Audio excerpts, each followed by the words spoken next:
Shalom, salam sejahtera. Renungan malam seiman berjudul Kelayakan Ciptaan. Maka aku menasehatkan engkau supaya engkau membeli daripadaku emas yang telah dimurnikan dalam api, agar engkau menjadi kaya dan juga pakaian putih, supaya engkau memakainya agar jangan kelihatan ketelanjanganmu yang memalukan, dan lagi minyak untuk melumas matamu supaya engkau dapat melihat. Wahyu 3 ayat 18. Pekabaran kepada jemaat Laodikia merupakan kebutuhan untuk jemaat sekarang ini. Betapa sering kita merasa kaya padahal miskin, merasa pintar walaupun sebenarnya bodoh, merasa kuat padahal lemah, merasa sanggup padahal kita dapat dalam keadaan yang memerlukan pertolongan surga untuk kehidupan kerohanian kita. Ellen G. White menuliskan dalam bukunya manuskrip halaman 36 tahun 1890 sebagai berikut. Mungkin terdapat sebuah diskusi oleh makhluk hidup yang memberikan anjuran mengenai kelayakan seorang ciptaan, dan setiap orang berjuang untuk mendapatkan keunggulan, tetapi mereka tidak mengetahui bahwa sepanjang masa ini di dalam prinsip dan tabiat hidup mereka tidak mewakili kebenaran oleh Yesus Kristus. Mereka berada dalam kabut kebingungan. Mereka membutuhkan kasih ilahi Allah yang digambarkan seperti emas yang dimurnikan dalam api.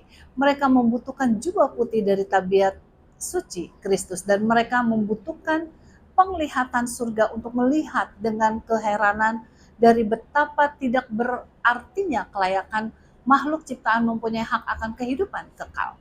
Mungkin ada pekerja yang bersemangat dan memiliki kasih sayang yang hebat, pencapaian intelektual yang mulia dan tinggi, pemahaman yang luas, sikap yang rendah hati, dipersembahkan di bawah kaki penebus kita. Tetapi tidak ada catatan lain yang lebih besar daripada kemurahan dan talenta yang diberikan Allah kepada kita. Tidak ada hal yang harus diberikan yang kurang dari tugas yang telah ditentukan, dan tidak ada catatan yang diberikan lebih daripada yang telah diberikan pada mulanya. Dan semuanya harus diletakkan di bawah api kebenaran Kristus untuk membersihkannya dari aroma duniawi, sebelum aroma ini naik ke awan menjadi aroma dupa yang harum bagi Jehovah yang besar dan diterima sebagai bau-bauan yang harum. Saya bertanya, bagaimana saya dapat membawakan hal ini sebagaimana mestinya? Tuhan Yesus memberikan semua kuasa, semua kemurahan, semua penyesalan, semua kecenderungan, semua pengampunan dosa dalam memberikan kebenarannya kepada manusia agar dapat berpegang kepada iman yang hidup, yang mana juga adalah pemberian Allah.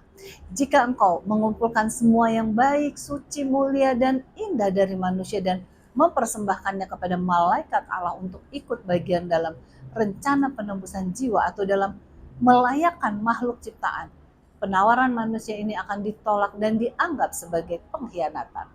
Berdiri di hadapan Sang Pencipta dan melihat kemuliaannya yang tak tertandingi, yang membungkus dirinya, mereka menatap pada anak domba Allah yang diberikan kepada dunia sebagai fondasi dunia untuk hidup dicemooh manusia, ditolak oleh manusia yang berdosa, dianggap rendah, disalibkan. Siapakah yang dapat mengukur pengorbanannya yang tiada batas? Kristus menjadi miskin demi kita, bahwa kita melalui kemiskinannya dapat menjadi kaya. Dan apapun yang manusia ingin berikan kepada Allah adalah merupakan kehampaan di hadapannya. Permintaanku hanya dapat diterima oleh karena semua permintaan itu diletakkan pada kebenaran Kristus. Pemikiran untuk melakukan apa saja untuk mendapatkan kelayakan bagi pengampunan adalah suatu kesalahan mulai dari awal sampai akhir. Tuhan, di tanganku tidak ada harga yang dapat kubawa, hanya dengan bergantung di salibmu. Manuskrip halaman 36 tahun 1890. Sesungguhnya itulah kebutuhan kita sekarang ini, kebenaran Kristus. Marilah kita memohonkannya setiap hari dalam kehidupan kita. Kiranya Tuhan memberkati.